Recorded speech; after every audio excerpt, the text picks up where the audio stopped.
Okay, according to the latest report, New Zealand's education system is a mess, riddled with unscientific ideas, and it's fallen from a system of excellence that it once was. So how do you fix this sort of thing? We'll look at this very shortly. And joining us now is New Zealand Initiative Research Fellow and report author Briar Lipson. Briar, g'day, good morning. Thank you for coming on to the program. It's a pretty hard-hitting report. What's right with the education system? Anything? Oh, there's a question. We certainly used to be the envy of the world. Just 20 years ago, we were third in the whole world for reading and maths for our 15-year-olds.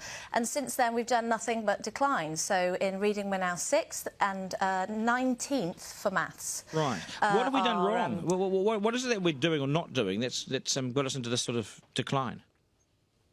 So what we're not talking about is the underlying ideology in education, which is the problem. So we follow what's called child-centred learning. And of course, that sounds like a no-brainer. Who doesn't want their child at the centre of decision-making about schooling? We don't want a kind of old-fashioned schooling model where children are petrified of their teacher sitting in rows rote learning. But we've taken child-centred learning too far. And it's got to the point where teachers are told that they're at their best when they let children lead.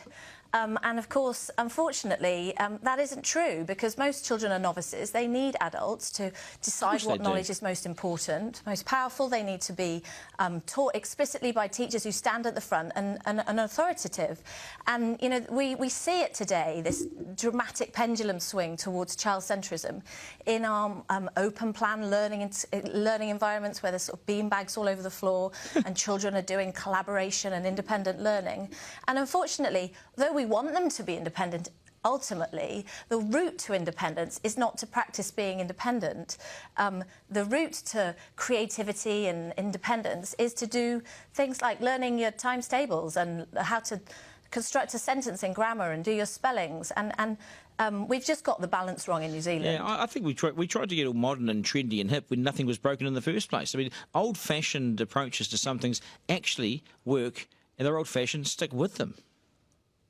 Well, yeah, and unfortunately for New Zealand, because our schools would be even worse without these schools, there's a bunch of schools in New Zealand that just quietly ignore everything they're told by the New Zealand curriculum, and they get on with teaching subject knowledge explicitly from teachers.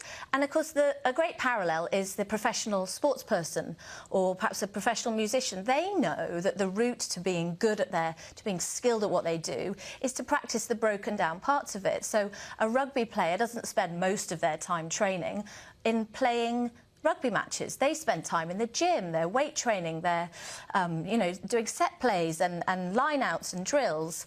And the idea that you can just shortcut all the hard work and jump straight to the bits at the end point, is really damaging for children. Yeah, no, you've said it well. We'll leave it there and get the discussion going. Yeah, and New Zealand Initiative Research Fellow Briar Lipson, I appreciate your time on the program this morning.